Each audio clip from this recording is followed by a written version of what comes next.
Ayan mga guys, galing pa kami sa market. Ayan, tilapia.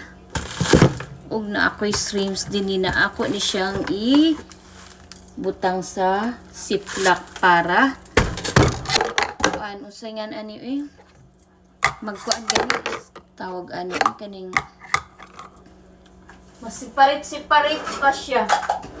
Kapag luto dili siya ingon na maglisod ta og luto kay kuan man naka-separate naman siya pero pag kanang kuan gani kani usa ni dili masiparit sus Ginoo ko maglibog ka kung asa nimo ibutang munang say makaingon lagi ko ay nak ambot so mo nang ako jud nang isiparit tanan kay para dili na siya magkuan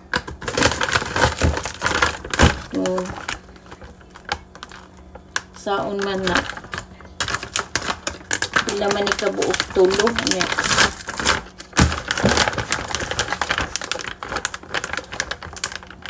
Siparit na ako duha para ko ang dali na pagkakuan na ing-ani man na among pagkabutang din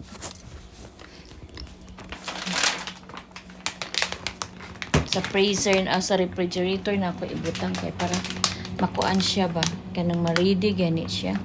Eh kung ikuan lang dito nimo di jud ma-ready hala kagwapa na ako dinhi ay mo na kog kuan. Idol na jud ko idol lisngag og ilong. Balag lisngag og ilong ay kay gwapa lang gyapon ko bisag lisngag. Lagi kamol. Pag lisngag kuno ang babae daw gwapa jud kuno pag lisngag. Nalagi. Tara. Ito mo ni nako, limpyo naman ni siya daan pagpalit na mo. Kuan lang ko kay, kuan ba? Saan nabaliktad pa siya pagkabutan. Di man ako ilabay ang kanang mga kuan, kanang bag dito na plastic na gikuanan sa isda. Ako lang gyapon ibutan dito sa freezer. Gamitin lang gyapon ako pagkuan. Maura na siya. So, kaning pasayan mula pa dagan pa kay kuan. Anyway, guys, thank you for watching.